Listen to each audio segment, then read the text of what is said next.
இன்றைய செய்தியாக நாம் பார்க்க போகிறோம். ஞானஸ்தானம் பெற்ற பின் நாம் எவ்வாறு நடந்து கொள்ள வேண்டும் என்று வேதம் நமக்கு இன்றைக்கு தெளிவாக சொல்லுகிறது. பார்ப்போமா?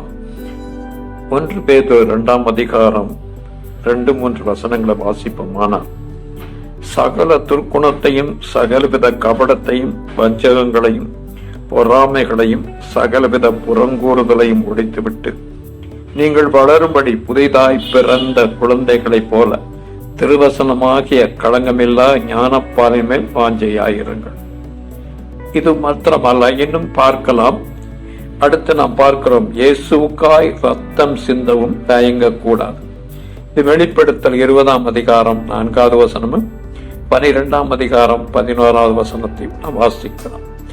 இப்படி நாம் இயேசுவின் நாமத்தினால ஞானஸ்தானம் பெற்ற பின் அவருக்காய் ரத்தம் சிந்தவும் தயங்கக்கூடாது என்று இந்த வார்த்தையில் பார்க்கிறோம். அடுத்து நாம் ஞானஸ்தானம் பெற்றவர்கள் அனைவரும் சபையாக கூடி தேவனை ஆராதிக்க வேண்டும்.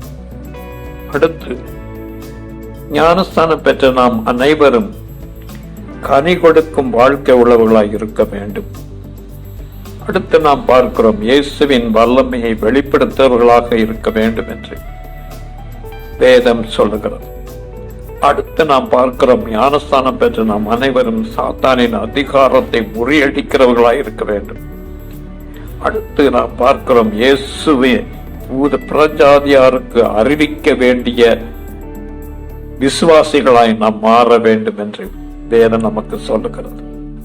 அடுத்து ஞானஸ்தானம் பெற்ற ஒவ்வொருவரும் இடைவிடாமல் செபிக்க வேண்டும். என்ன நேர்ந்தாலும் நன்றி கூற வேண்டும். அடுத்து நாம் பார்க்கிறோம், ஞானஸ்தானம் பெற்ற நாம் அனைவரும் ஆவியில் அனலுள்ளவர்களாக இருக்க வேண்டும் என்று வேதம் சொல்லுகிறோம். இன்னும் சொல்ல போனால், ஞானஸ்தானம் பெற்ற நாம் அனைவரும் இந்த உலகத்தில் வரும் பாடுகளை சகிக்க வேண்டும். பாடுகளை சகிப்பது நமக்கு மட்டுமல்ல, தேவனுக்கும் பிரியமான ஒன்று. பாடுகளினால நாம் அவரை மகிமைப்படுத்த வேண்டும். அவரோடு கூட நாம் மரித்தோமானால் அவரோடு கூட நாம் உயிரோடு எழும்பி இருப்போம் என்று வேதம் சொல்லுகிறபடி இன்றைக்கு நாம் பாடுகளை சபிக்கவும் கற்றுக்கொள்வோம். ஜெபிப்போமா? எங்களை நேசிக்கிற நல்ல ஆண்டவரே, தர்மையான வேளைகளை ஞானஸ்தானம் பெற்ற பின் நாம் எப்படி வாழ வேண்டும் என்று அநேக காரியங்கள் இருந்தாலும் இன்று ஒரு சில காரியங்களை எங்களுக்கு கற்றுக் கொடுத்தமைக்காய் உமக்கு நன்றி. ஆசீர்வதிக்கிறவர் நீ, உன்மேல் பிரியமாய் இருக்கிற ஆண்டவரே, இந்த அருமையான நாளிலும் உடைய வார்த்தையை நாங்கள் தியானிக்க போகிற இந்த நாளிலும் உடைய வல்லமையும் கிருபையும் உடைய பிள்ளைகளோடு இருப்பதாக ஆண்டவரே, தேவரே அவர்களை பயன்படுத்தும். ஆசீர்வதிங்கப்பா. கிறிஸ்துவனாய் பிறந்த ஒவ்வொருவரையும் ஆண்டவரே உடைய ஊழியத்திற்கென்று உம்மை உடைய ராஜ்யத்தை கட்டுகிற வேலையிலும் அவர்களை ஈடுபடுத்த வேண்டுமாய் ஜெபிக்கிறேன். ஆசீர்வதிங்கப்பா. இயேசுவின் நாமத்தில் ஜெபிக்கிறேங்க நல்ல தகப்பனே.